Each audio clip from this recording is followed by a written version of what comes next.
¿Qué tal, amigas, amigos? Muy buenas noches. Me da mucho gusto estar en contacto con ustedes en esta transmisión en vivo y me da mucho gusto ver que en este momento están ya 1482 personas unidas a esta charla. No le voy a llamar una conferencia porque será una charla más cercana a cada uno de ustedes para que utilicemos elementos no tan técnicos, sino sobre todo elementos muy sencillos sobre lo que es la tanatología. Muchísimas gracias de verdad a todos por estar en este momento, en esta transmisión. Vamos a comenzar en primer lugar hablando de lo que es la tanatología. Es una palabra griega que está formada por la palabra tánatos y la palabra logos. Concretamente, la palabra tánatos en griego significa muerte y logos significa tratado. Por lo que algunas personas podrían traducirla en primer lugar como el oficio de los enterradores, de los sepultureros, porque es cierto, hay que reconocer que para tomar un cuerpo, para tomar un cadáver, embalsamarlo, ponerlo en una caja y hacer todos los trámites para sepultarlo o bien cremarlo, se necesita de un oficio. Sin embargo, esto no es lo que estudia la tanatología, sino que la tanatología estudia, vamos a decir, aquello que significa una muerte en nuestra vida.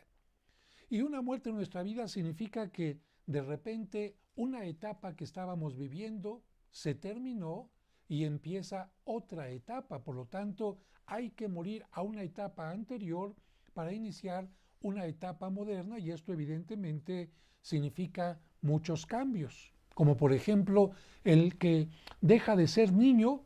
Bueno, la pobre mamá se pone a sufrir porque los pantalones le quedan pequeñitos, los suéteres ya le quedan también pequeños, el muchacho empieza a sentirse mal porque se le salen algunos gallos, se empieza a sentir nervioso por el bigote y muchas otras cosas más. Evidentemente, estos cambios pueden llegar a ser muy molestos. Y tenemos que decir que la tanatología, ¿cómo surgió? ¿Y por qué nos va a ayudar mucho? Miren, todos lamentablemente conocemos a alguna persona que haya llegado a una etapa final en su vida, sea por la vejez o sea lamentablemente por una enfermedad que ya no tuvo curación. Y tratamos de acompañar a esos enfermos para que los últimos momentos en esta tierra no sean dolorosos. Y precisamente la tanatología comenzó así, como un grupo de voluntarios, un grupo de personas que trataron de acompañar a algunos enfermos en los hospitales y comenzaron a hacer algunos escritos de qué es lo que veían en estos enfermos, cómo enfrentaban la enfermedad, la agonía y la muerte. Y haciendo estos escritos se dieron cuenta que tanto un enfermo creyente como un ateo, como un cristiano, un musulmán, un judío, de distintas edades, hombres o mujeres, curiosamente pasaban por las mismas etapas. Y entonces ustedes saben que lo que es comprobable se convierte en ciencia, y entonces la tanatología empieza a convertirse en una ciencia que ayuda a entender qué es lo que le pasa a una persona que va a morir. Pero después descubrieron, cuando habían muerto estas personas, que sus familiares, la esposa, el hijo, el amigo, el compañero que tanto quería a aquella persona que había fallecido, curiosamente también experimentaba las mismas etapas que la persona que había fallecido. Y entonces descubrieron que no solamente quien moría pasaba por estas etapas, sino también los deudos, los que habían perdido a un ser querido, curiosamente pasaban por estas etapas. Después, ya uniendo estas experiencias con las experiencias de otros psicólogos, se dieron cuenta que también quien había tenido un rompimiento sentimental, es decir, había roto con el novio, con la novia, o bien quien había tenido una separación, quien había tenido un divorcio, quien había tenido una infidelidad, también pasaban por las mismas etapas. Entonces ya no se refería únicamente esto a la muerte física, sino a lo que produce una muerte, como te he dicho, de una relación, de un trabajo o de muchas otras cosas más.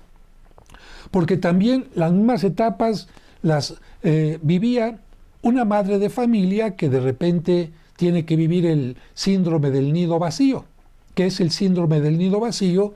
Cuando los hijos se casan o se independizan o se van a estudiar al extranjero y aquella mamá, aquel papá que vivió mucho tiempo, años, con el hijo, con la hija en la casa, de repente tiene que vivir una realidad totalmente distinta. No se ha muerto el hijo, no se ha muerto la hija, pero ya la relación con los padres, puesto que ya no está en la casa, no es la misma. Y por supuesto también aquellas personas a las que se les encuentra una enfermedad grave, importante, como la diabetes o el cáncer o el SIDA, evidentemente que se dieron cuenta que su vida ya no podía ser la misma que antes. Ya no puedo tomar azúcar o ya tengo que tener determinado tratamiento. Cambió todo, quedó atrás una etapa para iniciar otra. Y con todas estas experiencias, lo que decidieron fue, vamos a apoyar no solamente a los que van a morir, no solamente a los deudos, no solamente a quienes se divorciaron, no solamente al niño que perdió una mascota, no solamente a la persona que se quedó sin trabajo, no solamente a la persona que sufrió una infidelidad, sino a todas las personas que sufren alguna pérdida. Y en ese sentido, la tanatología nos ayuda a todos. ¿Por qué? Porque tarde o temprano vamos a tener que sufrir una pérdida.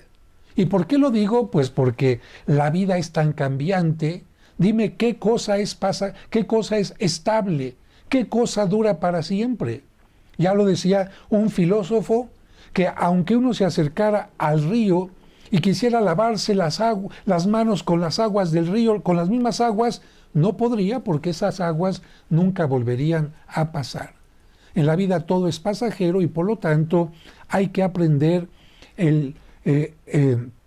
la ayuda que nos da la tanatología para que si en este momento estamos sufriendo una pérdida, la apliquemos y si en algún momento más adelante la vamos a tener que sufrir, también sepamos cómo aplicarla. ¿A qué nos lleva una pérdida? A lo que se conoce como un duelo.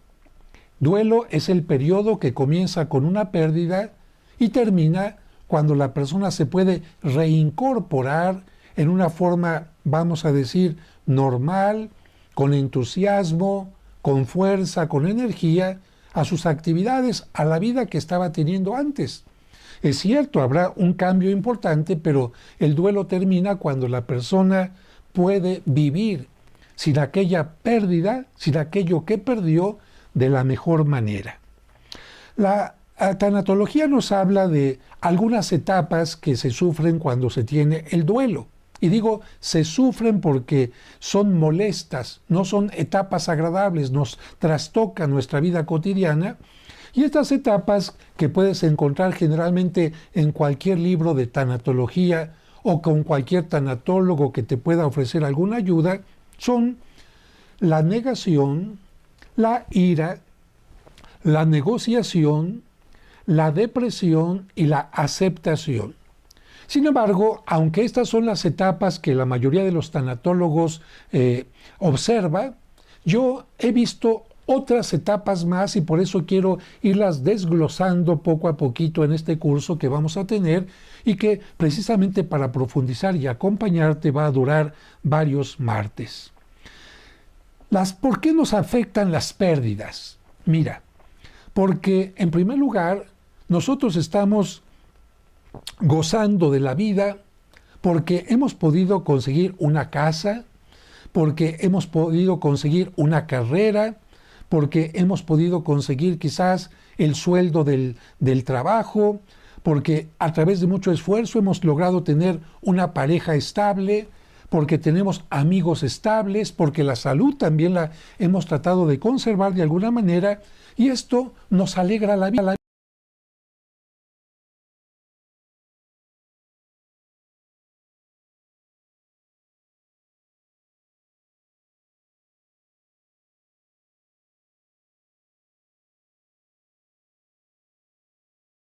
esfuerzo, esa propiedad, esos ahorros, evidentemente que si te costaron mucho trabajo y te hacen la vida alegre, cuando los pierdes, te trastocan la vida. Es que me costó mucho trabajo, por eso duele que lo hayas perdido. Es que el salario que obtuve, ese mendigo ratero me lo quitó, por eso duele, porque te costó trabajo y porque te proporcionaba una gran alegría.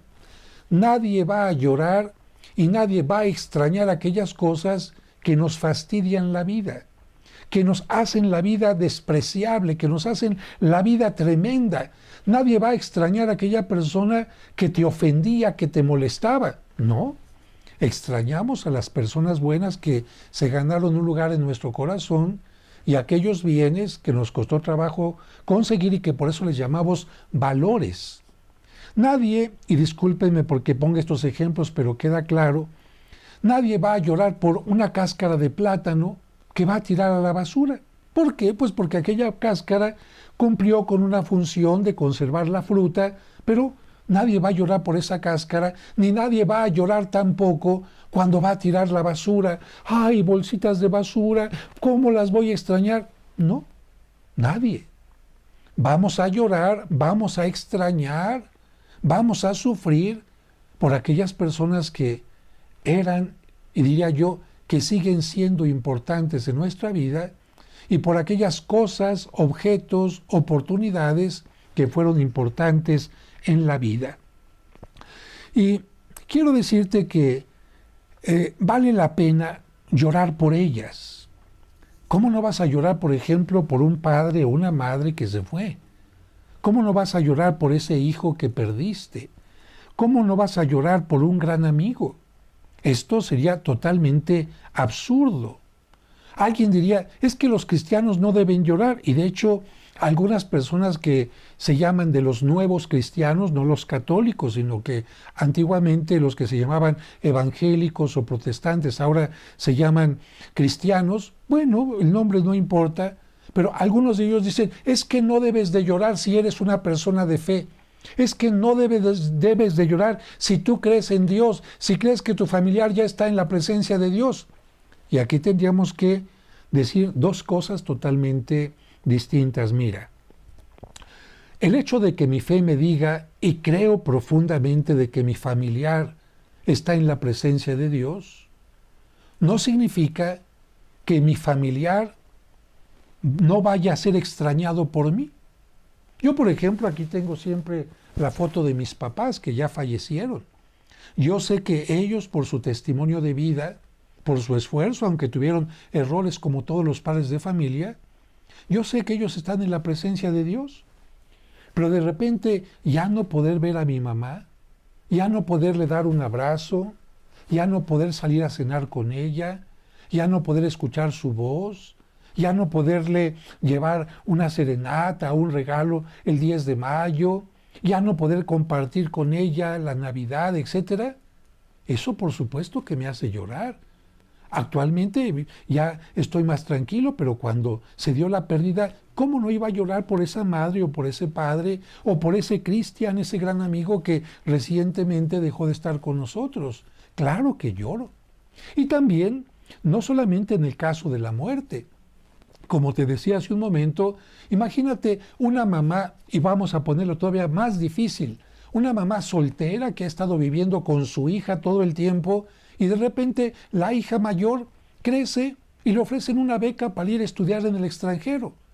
¿Tú crees que la mamá no está contenta porque la hija va a estudiar en el extranjero y porque a lo mejor tiene una pareja con la cual va a hacer su vida allá? Claro que está contenta, pero por lo que llora es porque la hija ya no va a estar en casa, porque ya no va a compartir con ella la vida como la gozaba antes.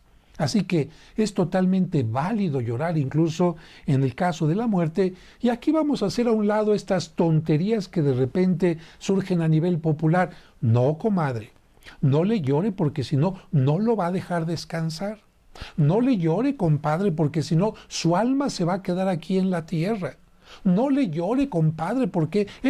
No. Esto no tiene absolutamente nada que ver con nuestra fe.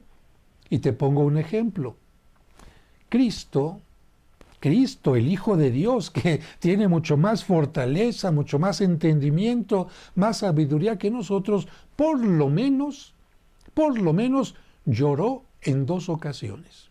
Yo creo que habrán sido más, pero la Sagrada Escritura nos menciona que llora cuando está en el Monte de los Olivos frente a Jerusalén, viendo el templo y profetiza que lo van a destruir. Es cuando dice: Jerusalén, Jerusalén, si hubieras hecho caso a los profetas, si hubieras hecho caso a mis palabras, pero no quisiste escuchar, y vendrán de lejos y no quedará piedra sobre piedra. ¿Y cómo Cristo no iba a llorar por esa ciudad que vio desde niño, por ese templo que admiró desde niño, por ese lugar donde la oración de los judíos se elevaba ante Dios? Claro, eso le provocó muchas lágrimas. Claro, sabía más adelante que Jerusalén podía renovarse o lo que sea, pero lloró por esa pérdida. Y también, tú también seguramente recordarás cuando le dicen que Lázaro ha muerto y llega a la tumba y llora. ¿Cómo no llorar por un amigo? ¿Cómo no llorar por esa persona con la que hay unos lazos especiales? Y yo te aseguro que, aunque no lo menciona la Sagrada Escritura, cuando el niño Jesús veía quizás que sus padres tenían alguna carencia, lloraba en secreto. Y por supuesto, cuando murió su padre San José, claro que lloraba también nuestro Señor Jesucristo. Así que hay que decir que si Dios nos creó con la capacidad de derramar lágrimas, es porque Él sabía que es una forma de desahogarnos de el dolor que tenemos tan profundamente en nuestro interior. ¿También los cristianos lloran? Claro que sí, lloramos. Sin embargo, dice la carta de uno de los apóstoles: lloren, pero no como los que no tienen esperanza. Es cierto, es muy distinto llorar cuando una persona no tiene una respuesta, piensa que su familiar se convirtió en nada, después de esta vida no existe nada, la vida no tiene sentido. Es muy distinto a llorar con esperanza. El llanto sirve para que me desahogue, el llanto sirve para que manifieste también a los demás, sin ninguna pena, sin ninguna vergüenza, el dolor que me ocasiona esa pérdida, pero con esperanza en la resurrección, con la esperanza en que podré continuar adelante en mi vida y que no quedo totalmente derrotado. Viene aquí una pregunta, porque hice este guión para ir tratando de responder algunas preguntas que normalmente la gente se hace antes de ir tocando cada una de las etapas que se sufren con la pérdida.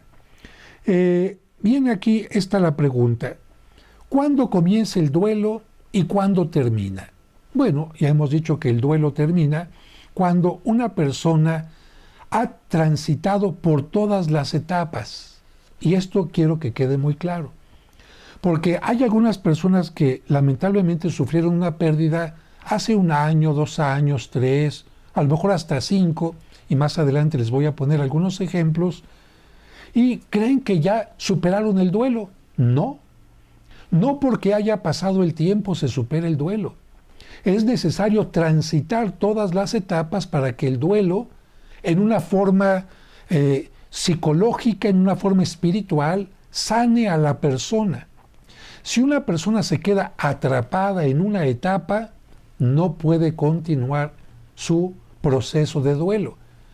Esas personas que se quedan con una urna de cenizas en su casa, se quedan atrapadas en una etapa y no pueden continuar el duelo. Esas personas que lamentablemente se quedaron a lo mejor en la segunda o la tercera, no podrán transitarlo y no podrán decir que están sanos. Y por eso les aparecerán enfermedades, les cambiará el carácter, les aparecerán sentimientos de culpa, rencor, muchas cosas de las que vamos a hablar, y por eso es necesario transitar todas las etapas, y para eso sirve la tanatología. Si solamente fuera el tiempo lo que me va a sanar, simplemente dejo que pase el tiempo, y no es suficiente el tiempo, hay que transitar todas las etapas. Siguiente pregunta: ¿Viven todos el duelo por igual? No. No, no, no, no, no. ¿Por qué? En primer lugar, porque cada uno de nosotros vive el dolor de una forma distinta. Quizás, por ejemplo, en una familia, el hijo más cercano a la mamá es el que sufra más por la pérdida. Pero puede ser que a lo mejor también el hijo más alejado, porque le van a aparecer sentimientos de culpa, se va a recriminar por qué no estuve, por qué no la acompañé. Puede ser que una persona viva menos fuerte el duelo porque se la pasa trabajando. Y una persona que tiene trabajo, tiene su mente ocupada y el duelo es menos pesado. Es más pesado también, por ejemplo, para una persona que tiene una baja estima, y de esto vamos a hablar más adelante. ¿Por qué? Porque una persona con baja estima fácilmente se derrumba y no sabe enfrentar los problemas. Aquí tengo que responder también a esta parte que algunos me preguntan. ¿Todos viven iguales aun cuando tengan fe? No, también varía esto de la fe. El duelo se vive distintamente de acuerdo a estas cosas también, por la fe.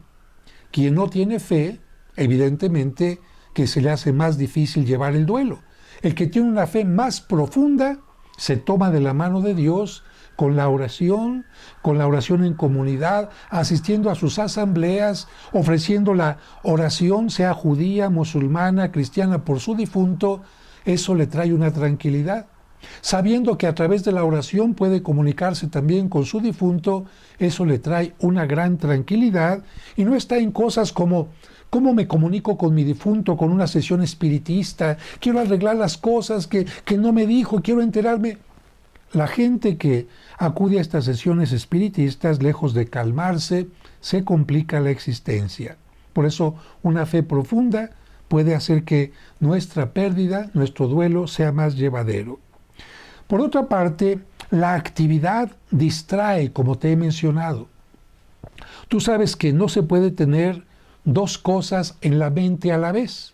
Por ejemplo, si yo les digo en este momento, a ver, piensen en una ensalada y al mismo tiempo piensen en un programa de televisión, no se puede. O piensan en uno o piensan en otro, aunque sea intermitentemente. ¿Qué pasa cuando una persona ha sufrido una pérdida? Aquí está la pérdida en la mente. ¿Por qué se murió? ¿Por qué no está aquí? ¿Por qué se enfermó? Cuando hemos tenido una pérdida, a veces no podemos dormir porque está la mente repetitivamente recordándonos la pérdida, y eso evidentemente que hace que el duelo sea sumamente doloroso. En cambio, si tengo yo que ir a trabajar y tengo que atender a los clientes si estoy en un comercio, o tengo que atender la máquina que estoy manejando si estoy en una empresa, en una oficina, mi mente, al estar ocupada, me va a permitir descansar de ese dolor que tengo por la pérdida. Por eso se habla de la terapia laboral. Una persona que esté deprimida o que tenga una pérdida, mientras más se ponga a trabajar y mientras más se distraiga, va a vivir más fácilmente el duelo. Terapia laboral, terapia que distrae, terapia que ayuda. Y evidentemente aquí tienes una respuesta a si una persona u otra puede vivir igual el duelo. Imagínate una viuda que tiene baja estima y que todo le dejaba al marido. El marido tiene que tomar las decisiones. ¿A dónde vamos? Lo que diga el marido. ¿Qué comemos? Lo que diga el marido. ¿Cómo vivimos? De lo que el marido trae a casa. Muy bien. Baja estima. Y además la mujer no trabaja porque tiene alguien que le ayuda en la casa, como se decía antes, una sirvienta, una persona de servicio. Y otra, en cambio, que desde que el marido vivía, ella participaba, comentaba, ¿qué vamos a hacer? Tú y yo lo decidimos, no está tu papá, pero ahora me toca decidir a mí, le dice a los hijos. Y es una mujer que tiene a lo mejor un trabajo, una oficina, una fábrica. Esta segunda mujer va a superar más fácilmente el duelo porque su mente no va a estar de ociosa pensando una y otra vez qué voy a hacer, etcétera, con la baja estima, sin la terapia laboral. Por eso es importante que tratemos de tener una sana estima y que tengamos siempre la mente ocupada en algo positivo, en algo constructivo. De hecho, en el curso que doy de autoestima, que más adelante lo daré también a través de las redes, insisto mucho en que una persona con una baja estima fácilmente se derrumba ante cualquier problema y evidentemente ante las pérdidas. Hay gente que dice, ya no puedo sostenerme y llega a quitarse la vida. ¿Por qué? Por problemas de baja estima, por problemas de falta de fe, por problemas de no tener una terapia laboral y otras cosas más. Tenemos que decir también aquí que un primer punto, de acuerdo a esto que te estoy diciendo, ya como una conclusión de cómo puedo ayudar a una persona que ha sufrido una pérdida, ayudemos en forma correcta y no hagamos lo que los deudos pueden hacer. A ver, yo quiero ayudar a una viuda, quiero ayudar a un amigo, quiero ayudar a un hijo por una pérdida que ha tenido, sea que perdió a la novia, sea que tuvo rompimiento sentimental, o sea que se le murió un amigo o su mascota, etc. Bueno, tomemos en cuenta que el duelo no vuelve a una gente tonta, ni tampoco el duelo vuelve a una persona incapaz. ¿Por qué te digo esto? Mire, concretamente en el caso de las viudas o los viudos, parece que los hijos creen que los papás, evidentemente entiendo que quieren ayudar, evidentemente entiendo que están preocupados por los papás, que no les afecte la depresión, en fin, lo entiendo. Pero a veces los hijos quieren ayudar y no saben cuál es lo correcto. Por eso en este momento hay que tratar de dar una reflexión. La mamá que antes de que muriera el esposo se levantaba a darles de comer a los pajaritos, iba al mercado, preparaba la comida, barría el espacio que le gustaba barrer, se ponía a tejer, en fin. Llegan los hijos, mamá, no barras, yo voy a barrer por ti. Piensan que le están ayudando. Mamá, no vayas al mercado, yo voy a comprar las cosas. No cocines, te traemos aquí la comida. No les des de comer a los pajaritos. ¿Qué están haciendo estos hijos? Le están quitando a su mamá, que necesita una terapia laboral, distraerse con sus pajaritos, ir al mercado, entender que la vida continúa. Aunque ya no esté el marido, la vida continúa. Y muchas de las cosas que hacía cuando vivía el marido, las va a poder continuar haciendo cuando el marido ya no esté. Así que si tú eres de estos hijos o de estos amigos que cuando un familiar ha tenido una pérdida, con toda tu buena intención, con un gran corazón, has querido ayudar, pero les has quitado esta oportunidad de estar ocupando su mente, sentirse útiles, etc., habría que cambiar de actitud, porque la forma es, déjalos que sigan haciendo lo mismo, de acuerdo a sus fuerzas, de acuerdo a sus posibilidades, y sobre todo puedes preguntar tú, ¿qué puedo hacer por ti? Esta pregunta es maravillosa. No llegas a resolver problemas que están en tu mente y no en la mente de los deudos. No llegas a hacer cosas que piensas tú que es lo mejor. Se pregunta claramente, ¿qué puedo hacer por ti? Y seguramente el deudo te va a decir, ¿sabes qué? Haz oración nada más. O llámame a tal hora para que no me sienta sola. O tráeme este favor. Pero es lo mejor. Que el deudo sea el que te diga exactamente qué es lo que necesita, qué es lo que puedes hacer. Y yo repito, entiendo a los hijos y a los amigos. Cuando muere un ser querido, no sabemos qué decirle a los familiares. ¿Qué le digo? ¿Qué hago? Pregunta, ¿qué puedo hacer por ti? ¿Qué puedo hacer por ti? Y ahí encontrarás una respuesta muy buena. Y también una precaución. Una precaución porque el duelo puede crear de repente, perdón por la palabra, monstruos. Si no te gusta la palabra porque es muy fuerte, puede crear relaciones enfermizas y puede hacer decrecer, no crecer, sino decrecer a las personas que han perdido a un ser querido. Te voy a poner un ejemplo que te hablo de él porque son ejemplos reales. Como tanatólogo me ha tocado acompañar a varias familias y en una ocasión una mamá que creció con baja estima y que esta baja estima también estaba complicada con un querer manipular a todos, porque las personas con baja estima a veces llegan a pensar que tienen el control remoto de los demás. Bueno, cuando muere el papá, se aprovecha del duelo. Claro, no lo hace por maldad, no lo hace con este aspecto de, ay, quiero hacerlo. Mucha gente no sabe por qué actúa, no sabe los mecanismos internos que le hacen actuar de esta manera, pero esta mamá empezó a tratar de manipular a los hijos como lo había hecho durante una etapa cuando los hijos eran pequeños. Los hijos afortunadamente crecieron, las cosas se acomodaron, se equilibraron, aunque la mamá quiso ser manipuladora, los hijos ya no lo permitieron, pero viene esta coyuntura. Se queda ella sola y puede empezar entonces a hacer el duelo utilizado como chantaje. Ay, hija, vente a vivir a la casa, no, por favor. Mamá, es que ya estoy casada. Sí, hija, pero es que, mamá, vivimos muy cerca. Mamá, tenemos un teléfono.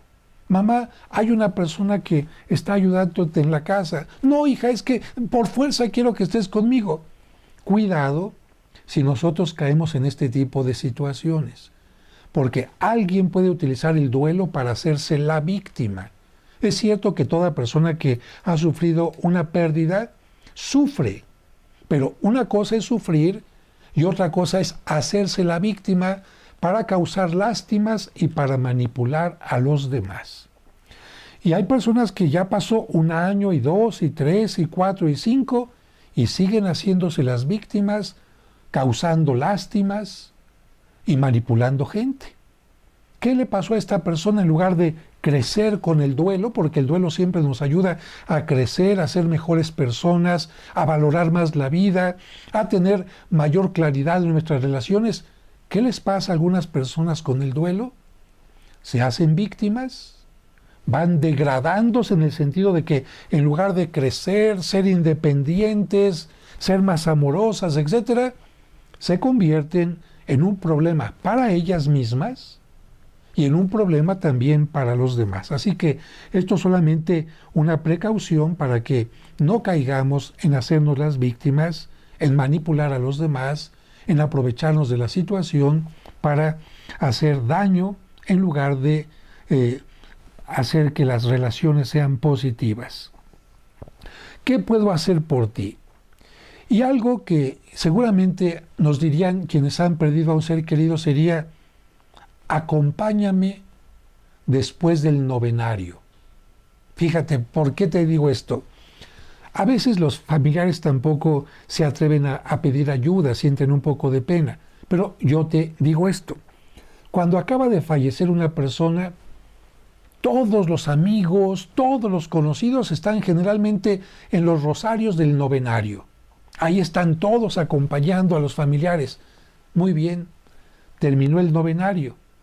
Y ya porque terminó el novenario, los familiares del difunto ya están en paz. ¿Ya pasó el duelo? Claro que no.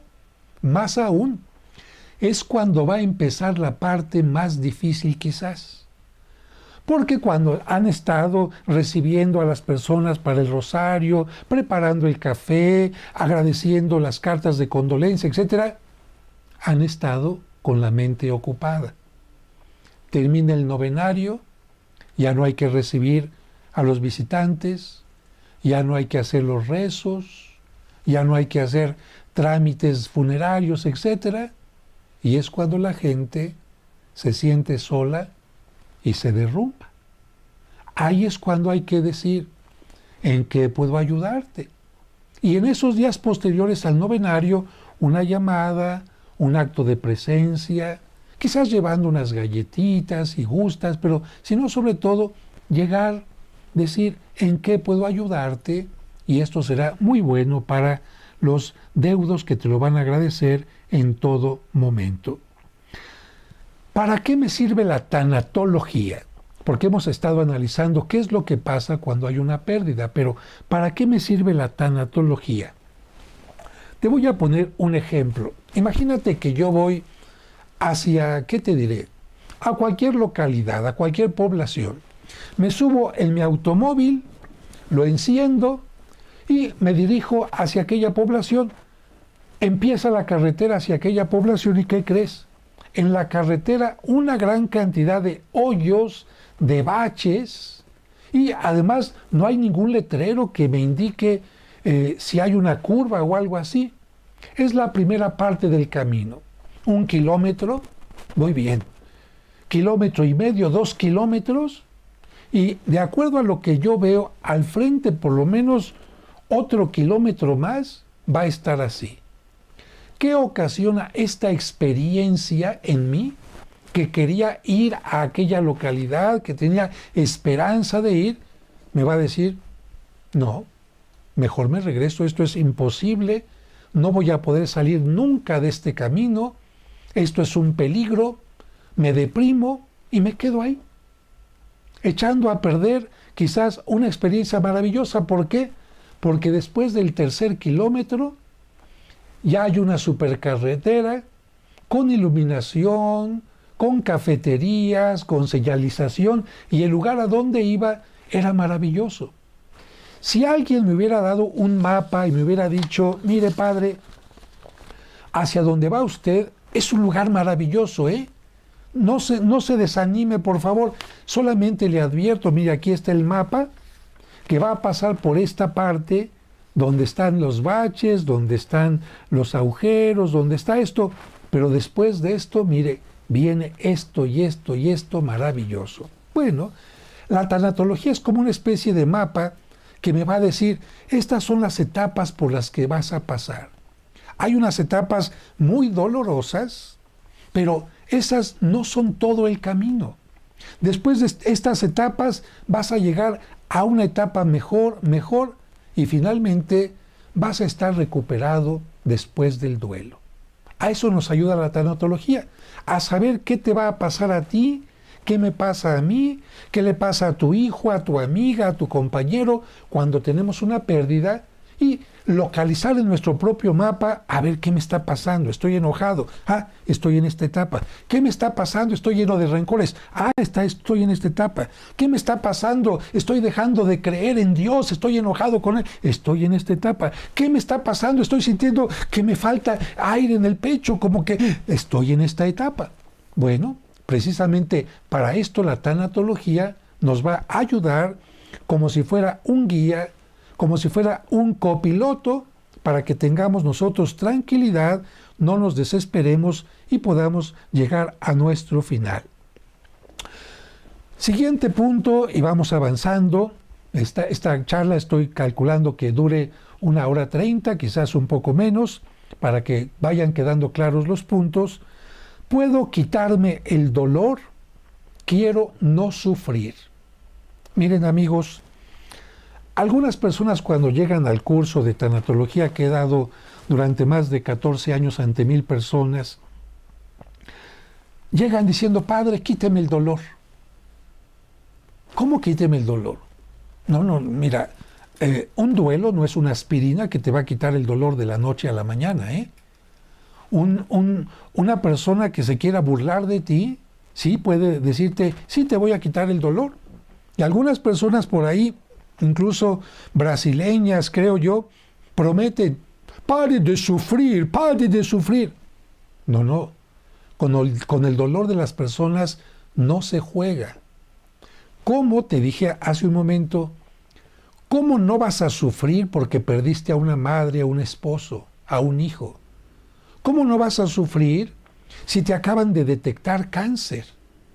¿Cómo no vas a sufrir si perdiste el trabajo? Dime, ¿cómo no vas a sufrir si ni siquiera te pudiste despedir de tu familiar contagiado por COVID?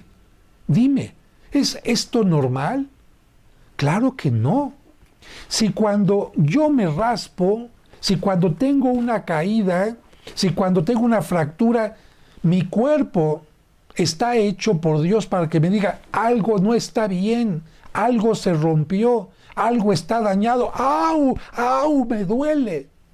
¿A quién de ustedes cuando tienen un rompimiento de hueso, una quemada, una herida, no les duele? Díganme. Es totalmente normal el dolor. Y a propósito de esto, quizás nos pueda ayudar a entender exactamente esto de lo que le estoy hablando. Esto que tengo aquí en mi libro, precisamente que toca el curso de tanatología, en la parte que se refiere a las pérdidas, porque este libro contiene el curso de autoestima en la primera parte, en la segunda parte tiene el curso de tanatología y después tiene un curso de valores. Y exactamente en la introducción al curso de tanatología escribí este cuento que se llama Maldición o Bendición. ¿El dolor es maldición o bendición? Vamos a escucharlo a través de este cuento, si les parece. Después de pecar Adán y Eva, fueron expulsados por Dios del paraíso. Se sintieron desnudos y avergonzados e iniciaron sus labores en el mundo. No obstante el castigo impuesto, con admiración el Creador observó cosas extrañas en sus actitudes. ¿Qué observaba Dios cuando Adán y Eva ya habían estado en la tierra después de estar en el paraíso? Adán trabajaba sin descanso todos los días, descuidando totalmente su cuerpo, y Eva molía los granos sin percatarse de que con cada golpe sus manos se llenaban de moretones. Se golpeaba y sus manos se llenaban de moretones. Adán cortaba con sus manos todo tipo de plantas sin distinguir los tallos suaves de los cardos que le herían con sus espinas. Y Eva metía sus manos al fuego sin darse cuenta de que con el fuego su piel se quemaba y se llenaba de ampollas. La pareja comía todo tipo de alimento sin diferenciar lo que estaba fresco de lo que estaba podrido. Y lo más extraño es que cuando perdían algo, no lo valoraban. Y cuando tenían que separarse por alguna razón, ninguno extrañaba al otro.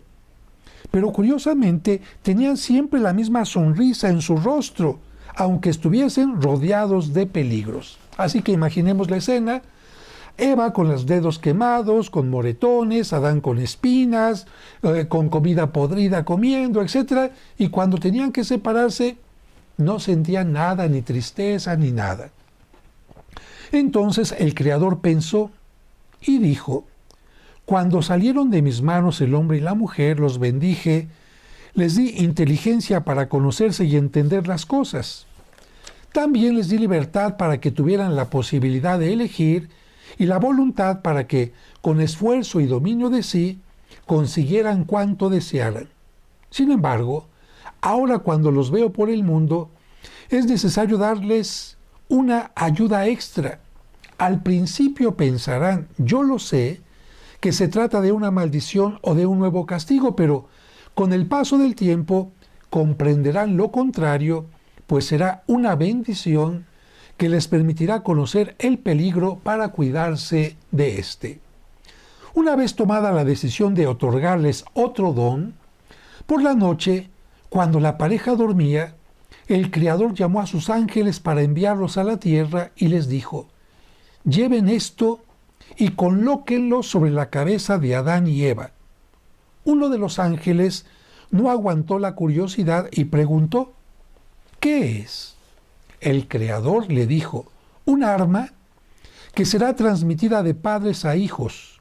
Es el dolor, el dolor. Los ángeles cumplieron su misión y al día siguiente, cuando la pareja inició la jornada de trabajo, notaron inmediatamente una gran diferencia. Adán A la mitad del día comenzó a sentir dolor en los músculos y cuando tomó un tallo con espinas y brotó la sangre de sus dedos, por primera vez lanzó un grito. Ese día, Eva también gritó cuando la piedra que utilizaba para moler el trigo golpeó su mano y cuando la lumbre de la fogata quemó su dedo. Después de la comida, Adán volvió a gemir por causa de un trozo de pescado podrido que le hizo daño y corrió, alejándose de Eva, que cuando vio que Adán se alejaba, sintió algo extraño en el corazón, dolor, y lloró. Desde entonces, Adán y Eva notaron que el dolor les indicaba el peligro. Aprendieron a descansar, a ser cuidadosos en sus labores, con sus alimentos y con todo, a valorar al otro por el dolor que sentían al separarse, además del extraño dolor sentido cada noche al saberse lejos de Dios y del paraíso. Y concluyo aquí con dos frases. El dolor nos protege y nos ayuda a descubrir el valor del bien. De tal manera que cuando alguien me dice, Padre, no quiero llorar por mi madre que murió, no quiero sentir dolor por mi hijo que ya no está, yo le diría, no, tu dolor es un homenaje que le estás haciendo a esa persona a la que tanto sigues amando. No ha muerto una plantita, no ha muerto un simple animalito, ha muerto un familiar, un ser querido con el que tuviste lazos intensos. ¿Y qué pasa si yo te saco, te arranco un trozo de piel? Bueno, te va a causar dolor. Ese familiar era parte de ti. Hasta la Sagrada Escritura, relacionando los lazos entre las personas, dice a Adán y a Eva, ya no son dos, son una sola carne. ¿Cómo si murió tu esposo, que era una sola carne contigo? ¿No vas a sentir dolor? ¿No vas a llorar? ¿No vale la pena? ¿No importaba nada para ti? ¿Era una basura por la que no se llora? Ya hemos dicho que por la basura, por lo que no vale la pena, no se llora. Pero si te roban un diamante, si te roban todos tus ahorros, si te roban algo que quieres, claro que tienes que llorar. Así que no me pidas que yo quite tu dolor. Es un homenaje y más aún te advierto que el dolor poco a poquito irá desapareciendo, pero siempre va a quedar un rudimento. Como esa herida que te hiciste cuando te caíste en el fútbol o patinando en hielo o en un accidente. Sí, primero estuvo así a flor de piel. Tuvo que pasar un poco de tiempo para que poco a poquito fuera cerrando, poco a poquito la piel fuera apareciendo nuevamente y finalmente, después de un tiempo, quedó una cicatriz. Pero la piel no quedó exactamente igual. Esa cicatriz queda indicando, tuve esa caída, tuve ese momento difícil, y lo mismo sucede en las pérdidas.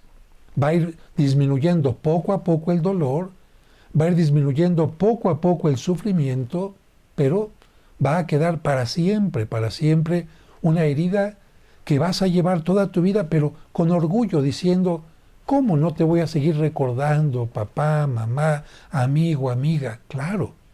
Ahora que ha pasado el tiempo, te recuerdo sin tanto llanto.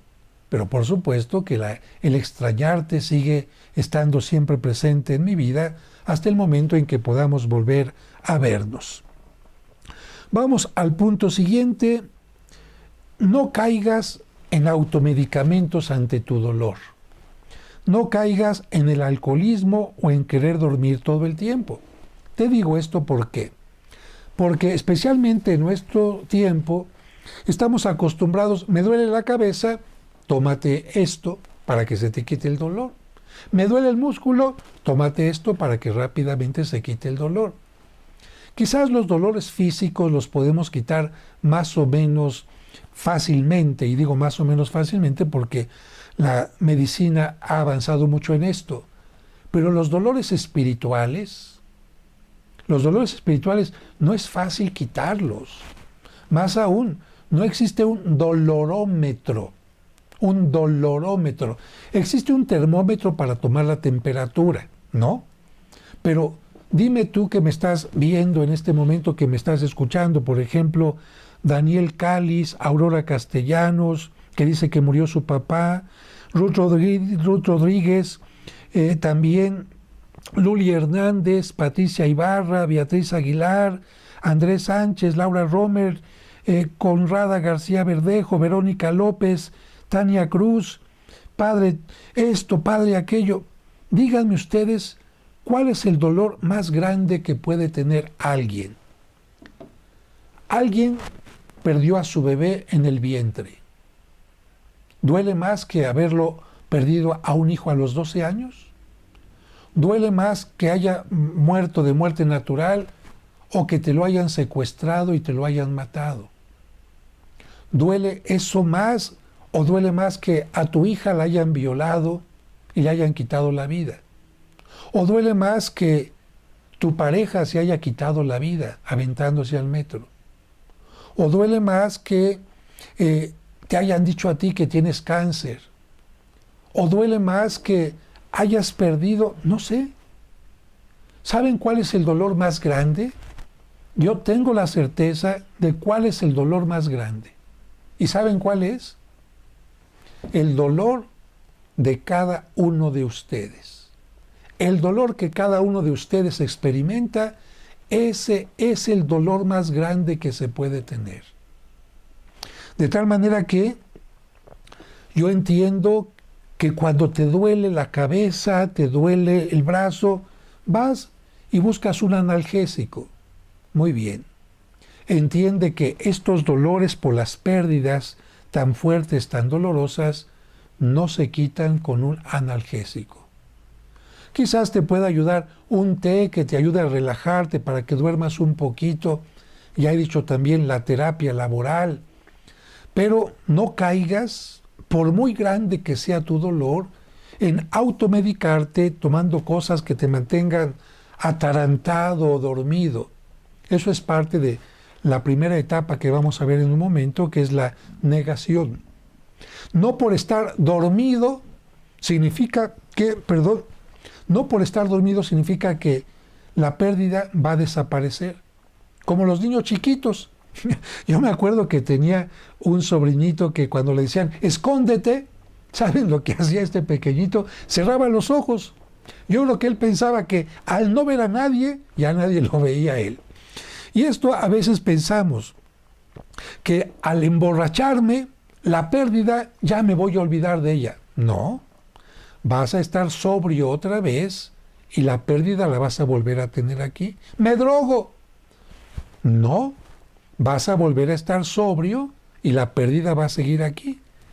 Lo que sí va a cambiar es que te vas a poder volver alcohólico, te vas a poder volver drogadicto o vas a poderte volver alguien dependiente a los medicamentos. Así que no caer en automedicación, en el alcoholismo, ni tampoco en querer dormir demasiado tiempo.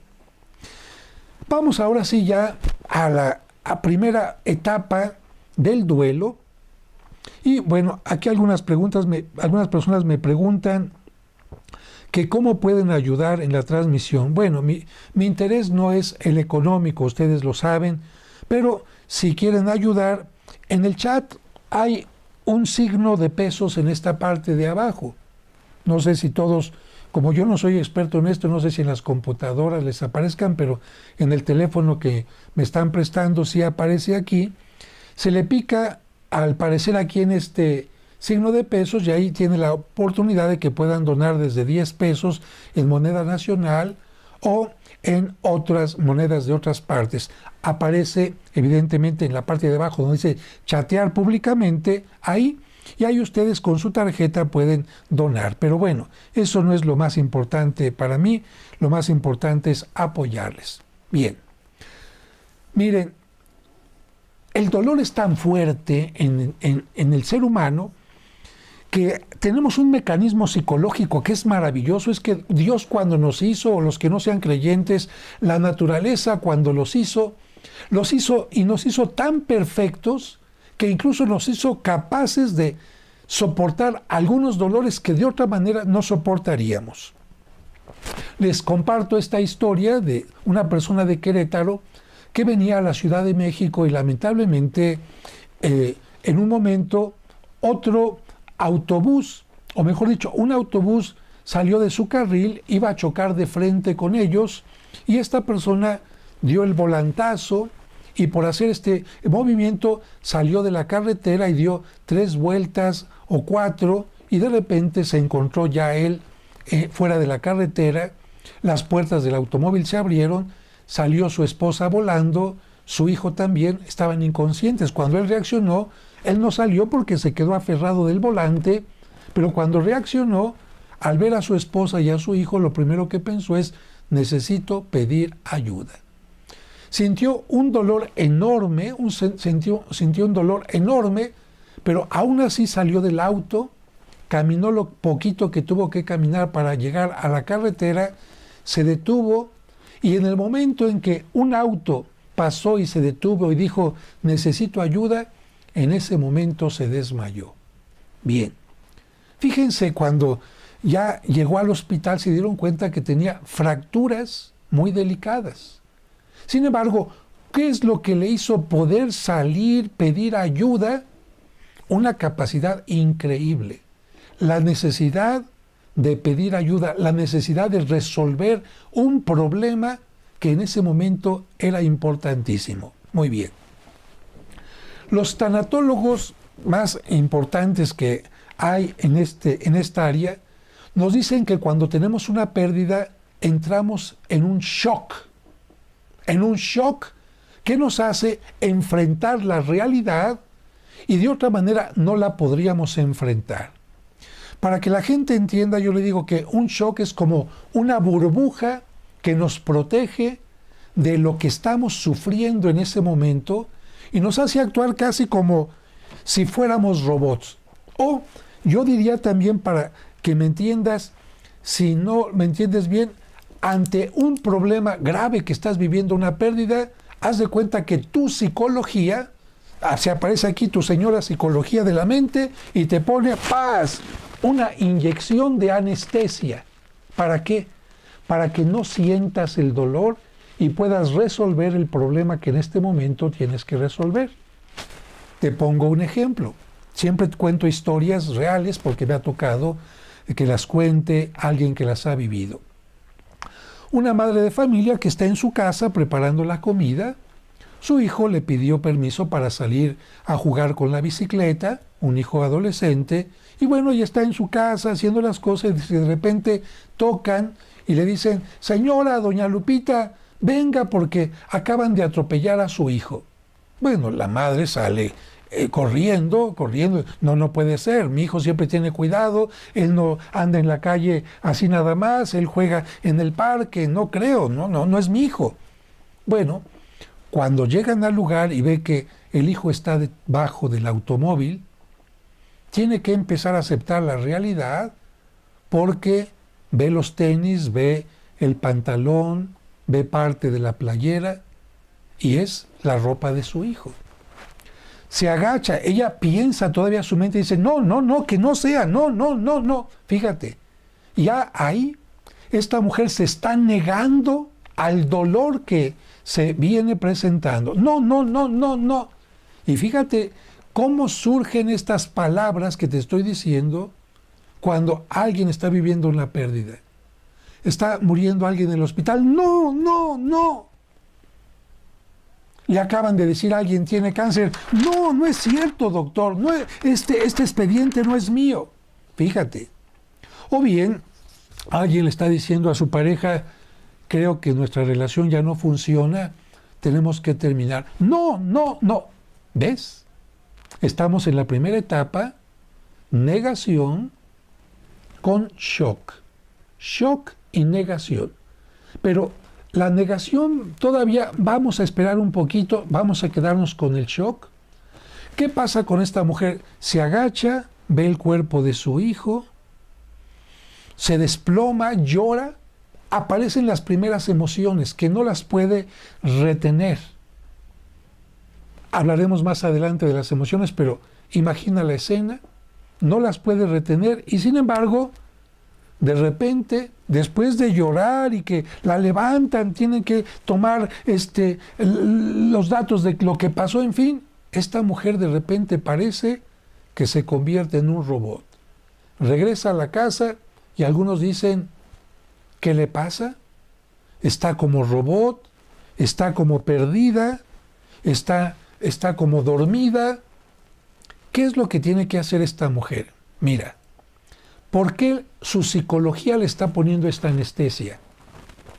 Porque dejó en la estufa la comida que está preparando y si no la quita de ahí, se puede quemar la casa.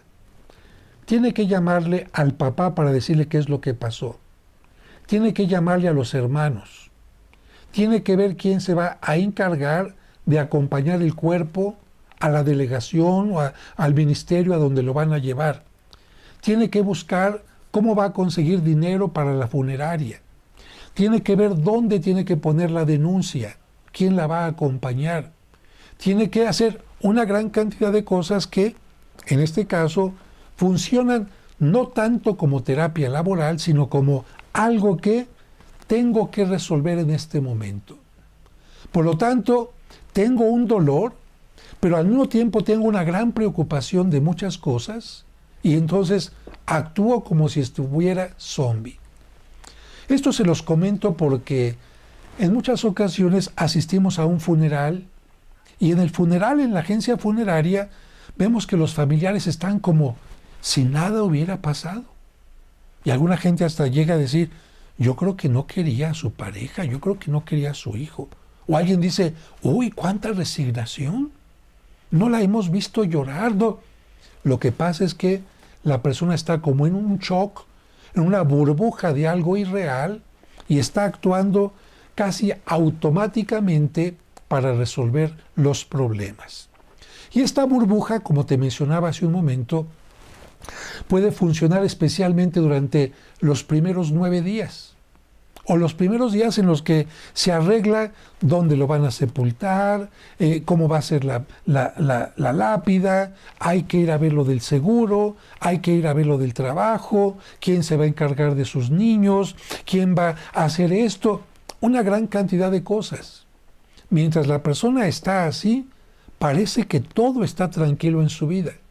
El problema es cuando termina esta etapa de shock, haz de cuenta que la anestesia perdió su efecto ya y entonces la persona reacciona, ya está sola, ya no tiene gran cosa que hacer más que lo ordinario y entonces viene el derrumbamiento. Si una persona continúa mucho tiempo en shock, es necesario acudir con un tanatólogo. Acudir con un tanatólogo para que le ayude a entender la realidad y que esta anestesia emocional para no sufrir vaya desapareciendo. Pero pasamos a la siguiente etapa después del shock. No todo el mundo pasa por el shock, evidentemente, pero los tanatólogos mencionan esta primera etapa que forma parte de la etapa de negación. Primera etapa de negación. Y aquí, disculpen si algunas personas van a sentir que quizás hablo fuertemente, pero no es por hacer daño, no es por herir a nadie, ni susceptibilidades, ni nada, sino es para que se den cuenta de que es necesario pasar por esta etapa que es muy dolorosa. La negación. Hay dos formas de negación. La de aquella que quiere negar todo lo que pasó en una etapa determinada de la vida, como por ejemplo esta muchacha que vivió 5 años casada con alguien, una boda muy bonita, una luna de miel maravillosa, 4 o 5 años maravillosos con la pareja, tuvieron hijos, pero de repente él la deja, él le pide el divorcio por lo que sea. Muy bien. Esta mujer lo que hace, fíjate, va al álbum de fotografías y en la fotografía de la boda, con las tijeras, le quita la cabeza al novio, la carita. O llega y como si en la boda nada más hubiera estado ella, fíjate. Qué curioso, ¿no? No, el novio también estuvo. No, es que ya le quité la carita. Que él no estuvo el día de la boda, ahí estuvo. ¿Por qué niegas que él estuvo en la boda? En las fotos familiares cuando fueron a Acapulco o aquí o allá, aparece ella, los hijos y todo, todos los invitados. Le corta la cabecita al novio. ¿Tú crees que esto es real? No. Ella tendrá que decir, me casé enamorada, tuvimos 1 año, 2, 3, 4 maravillosos. Lamentablemente ya no continuó, pero yo no puedo borrar este pasado porque además fue bonito. ¿Y sabes por qué me duele tanto y por qué quiero cortarle esta cabeza? Precisamente porque me duele, porque me hace falta, porque las cosas cambiaron, porque el proyecto de vida que tenía me duele y fue una pérdida. Sí, pero no cortando la cabecita de tu pareja, vas a decir que ese evento, esa historia, esos días que viviste con él, nunca existieron. No tienes por qué negar la realidad, tienes que aceptarla. Otro ejemplo, un sacerdote que fue un gran amigo, un gran maestro, tenía como único familiar a su mamá. Y su mamá se puso enferma y todas las noches él se levantaba a ver que estuviera bien. Y una noche se levanta y ve que su mamá ya estaba muy delicada, lamentablemente había fallecido. Bueno, eran como las 4 de la mañana. Tenía muy buenas relaciones con el Ministerio Público, un sacerdote muy importante, con agencias funerarias, en fin. Fíjense lo que hizo. Pidió que fueran por el cuerpo e inmediatamente lo cremaran. Nada de velación. Mientras llevaban el cuerpo, llamó a una agencia dedicada a decoración de interiores para que cambiaran toda la decoración de la habitación de su mamá, sacaran la cama, pusieron cuadros distintos. ¿Qué es esto? El no querer sufrir, el no recordar que su mamá murió, tenía un intento, como si esta habitación fuera distinta todo el tiempo, que no haya nada que me recuerde que mi mamá estuvo aquí. Esta es una forma de negación muy particular que algunas personas tienen. No tenemos por qué hacer esto porque, de todas maneras, ahí vivió la mamá. Y cambies o no cambies la decoración, el dolor va a estar aquí y va a estar aquí también. Cambies lo que cambies. Córtale la fotografía a tu pareja en la cabeza a tu fotografía. Deshazte del cuarto si quieres. Pero eso no va a cambiar la pérdida. Ahí está. Es que no quiero sufrir. Eso es lo que la gente dice. No quiero sufrir. No quiero que me recuerden las cosas, lo que estoy viviendo. Así no se resuelve la vida. Así no se resuelve el duelo. Y ahora voy a la otra parte de negación. Al revés, me quiero quedar con todo. Me quiero quedar con todo. Y les voy a contar esta historia, todavía estamos a tiempo, rápidamente para concluir la sesión del día de hoy. Un día me invitó una señora a que fuera a bendecir su casa, con mucho gusto. ¿En qué horario? Mire, a tal hora. Bueno, está muy bien. 3 de la tarde, más o menos. Llegué a la casa. Padre, ¿gusta una copita? Ah, caray. Y abre una cantina donde había whisky, coñac, vermut, amaretto, de todo tipo. No, muchas gracias, la verdad, no. Pero sí me sorprendí de que hubiera una cantina muy bien equipada. Muy bien, señora, lo normal es que cuando hay una bendición vienen las amigas, los vecinos, algún familiar. ¿Esperamos a alguien? No, solamente yo. Bueno, me extrañó más todavía. Vamos a empezar a bendecir, ya hicimos el rito, la bendición del agua, y cuando empecé a rociar los cuartos, un cuarto impecable, con un escritorio, con un librero, ¿verdad? Y esto, ¿qué es? Es la biblioteca de mi marido. Ah, muy bien. Seguimos bendiciendo, llegamos a otro cuarto donde abrió el closet para que echara agua bendita, lleno de trajes. Los zapatos también de hombre impecables ahí. Y le dije, muy bien, ¿y su esposo en qué trabaja? ¿A qué horas va a llegar? No, padre, mi esposo se fue hace 10 años, o creo que hasta 15, y ya no ha regresado. Ah, disculpe, lo lamento que haya fallecido. No, no.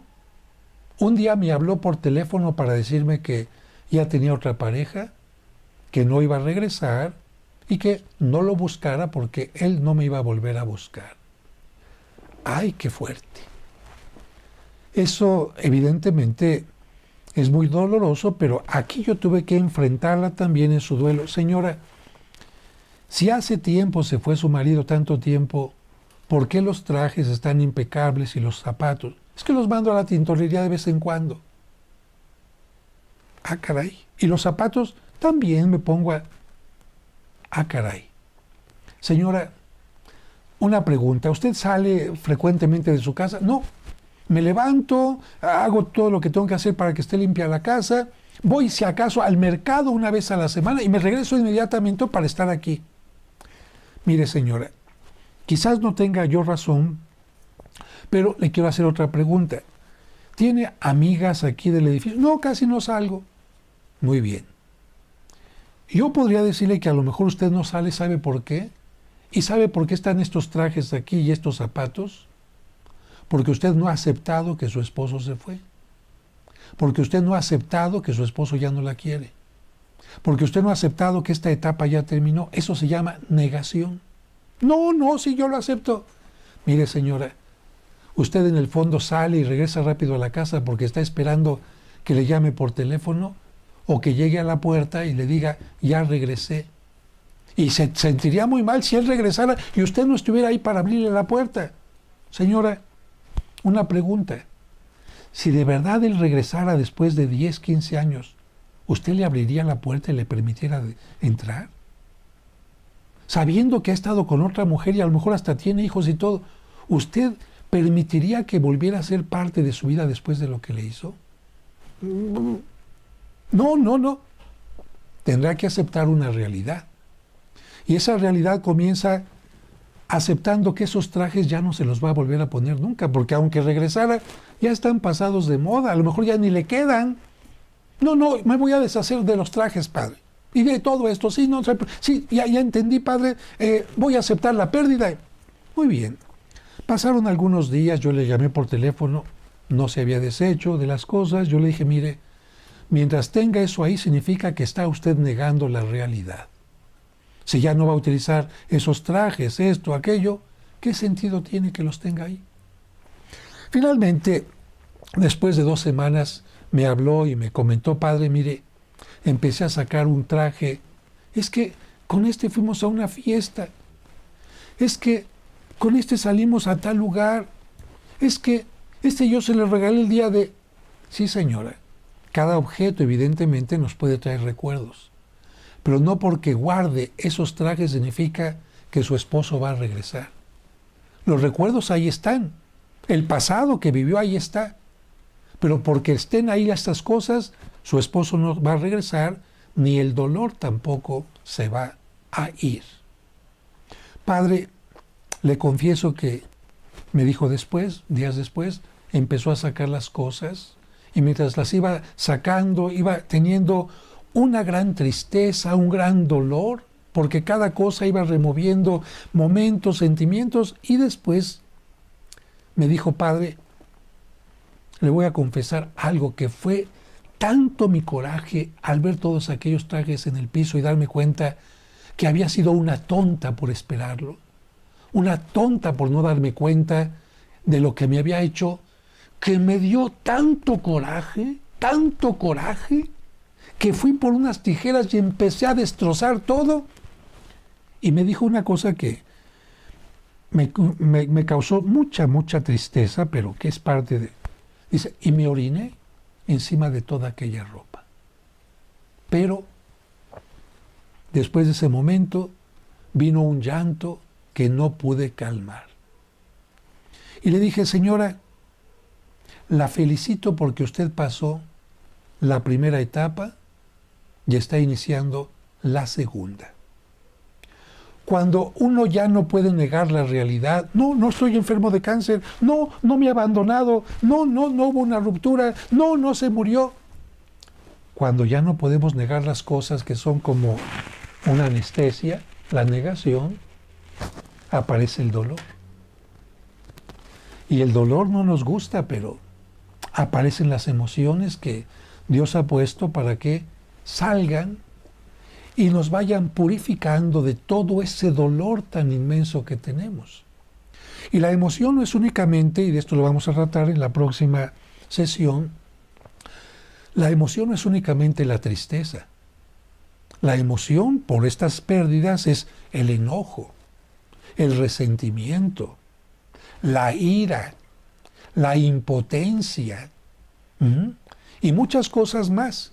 Y esta mujer, después de que aceptó que nunca iba a regresar su marido, después de un tiempo de mucho llorar, le dije, llore, desahóguese, miéntele la madre, usted me dice que quiere hacerlo, hágalo, saque su coraje, sus emociones, solamente que no le hagan daño. Que no le hagan daño, sáquelas de la mejor manera, porque es bueno sacar las emociones, es bueno no reprimirlas. Y aquí viene lo más maravilloso, que después de, ¿qué sería? Como 4 o 5 meses, me habló para decirme que tenía ya una pareja. Y ahora que ha pasado más tiempo, esta mujer vive feliz en una nueva relación. Y la veo sonreír y me pregunto, ¿qué hubiera sido de esta mujer si nunca me hubiera pedido que fuera a bendecir su casa? ¿Se hubiera quedado esperando al marido todo el tiempo hasta que llegara su propia muerte? ¿Echar a perder su vida por un negar la realidad? No. Es cierto, repito, el dolor por nuestros seres queridos es muy fuerte, pero quedarme con una urna de cenizas en donde ya no es mi mamá ni mi papá, me aferro yo a que sí, las cenizas me escuchan, las cenizas me entienden. Mire, usted va a poder platicar con su papá o su mamá sin cenizas. La realidad nos dice que antes, cuando una persona moría, había que despedirse forzosamente de sus restos, porque había que llevar el cuerpo al cementerio. ¿Alguien pensaría quedarse con el cuerpo en su casa para toda la vida? ¿O dejarlo 1 mes, 2 meses? No, el cuerpo no lo permitía. Lamentablemente, cuando se empezó a utilizar la cremación, como las cenizas no se descomponen, como no huelen, como no ocupan un espacio largo, mucha gente dice, me quedo con ellas. No, tu casa no es un cementerio. Y tu familiar, con cenizas o sin cenizas, con sus pertenencias o sus pertenencias, no va a dejar de estar nunca aquí ni aquí. Seguramente tienes miedo de deshacerte de las cenizas, o porque piensas que sin ellas lo vas a olvidar, o piensas que sin ellas tu difunto te va a reclamar, ¿cómo es posible que me hayas abandonado? No, esto no es sano. Si una persona se queda con las cenizas, es como esta mujer que se queda aferrada. Se queda aferrada a una realidad y no podrá pasar a una etapa posterior. Etapa de negación. Hay gente que en su teléfono todavía tiene el número de su celular de alguien que falleció y nos cuesta trabajo borrarlo. Yo, por ejemplo, para que entiendan que esto también es paulatino, ha pasado menos de 1 mes y apenas voy a borrar el teléfono de Cristian. Me costó mucho trabajo borrar el de mi mamá, pero uno tiene que decir, lo dejo aquí, ¿por qué? Porque me va a hablar por teléfono. Lo dejo aquí porque le voy a poder mandar un mensaje y lo va a leer. Mejor guardo una fotografía y acepto la realidad y lloro como lloré ese día por cuando me enteré que había fallecido, o cuando lloré cuando me enteré que falleció mi nieto César, mi ahijado César, en fin, mi nieto, como si tuviera hijos y nietos, vean qué cosas digo. Entonces, puedes quedarte con algo que tú quieras, una fotografía, alguna pertenencia, alguna ropa que te quieras poner, en fin, alguna vajilla, por supuesto. Pero eso es muy distinto a querer quedarte con todo, como si todo fuera a seguir igual. No se siente nunca en esa silla porque era la del abuelo. Mejor honremos esa silla y que se siente alguien que sea querido por todos, o la van campechaneando, como se dice popularmente, para que las cosas vayan regresando a la normalidad. Espero que este primer encuentro que hemos tenido les ayude a ir entendiendo lo que es la tanatología, y queda como primera tarea esta: no nieguen lo que ha pasado, por muy doloroso que sea, hay que aceptarlo. No hay que ponernos anestesia e ir abriéndonos poco a poco a aceptarlo para que el dolor y las emociones vayan apareciendo. No se limiten en llorar. No podemos llorar todo el tiempo seguido porque hasta físicamente sucede algo cuando lloramos. Cuando termina el llanto, dicen algunos en forma de broma, cuando aparece el moco. Lloramos tanto que llega un momento en que ya nos tenemos que sonar la nariz, limpiar la nariz, y ya no podemos seguir llorando. No significa que ahí lloramos todo lo suficiente. Tendremos que darnos otra oportunidad más adelante, y a ratitos, si nos da pena, en soledad, pero digámosle a nuestro ser querido: sabes que estas lágrimas son un homenaje para ti. Cuánto te extraño, cuánto me haces falta. Pero sabes qué, en tu honor también voy a seguir viviendo de la mejor manera.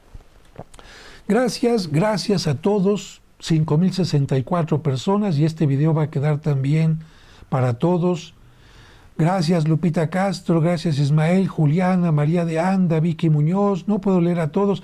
Gracias Rebeca Dávila por tu ayuda, Juan José Rodríguez, Marta Hernández, Luz de Luz Sánchez, gracias por su colaboración, Blanca Madrid, también gracias Guadalupe Olivar, Carlos de la Vega, Jocelyn Sánchez, Gloria Fernanda, Yasmín Pérez, Alejandra Verónica López, Mónica Luna. Gracias Angélica Morales, Marcela Gasca, Hortensia Sánchez, Auri Hernández, Estela Rodríguez, Spring. Gracias Miguel Rico. Gracias Jorge López. Gracias Miriam Rocha. Gracias Erika Martínez. Gracias Claudia Cervantes. Gracias Rosa María Nuño. Gracias a todos. Gracias Yael Ramírez. Gracias a todos de verdad. Y los tengo que dejar porque en este momento tengo una entrevista de cada semana en Vanguardia Puebla, que es una estación de radio. Que Dios los bendiga, y me uno a todos ustedes en la oración por todos sus difuntos y por sus pérdidas. El próximo martes, en punto de las 7:30, continuaremos con la segunda etapa, la parte de afloración de emociones, cómo se sacan sanamente y cómo no es conveniente sacarlas. Que Dios los bendiga y que pasen muy buena noche.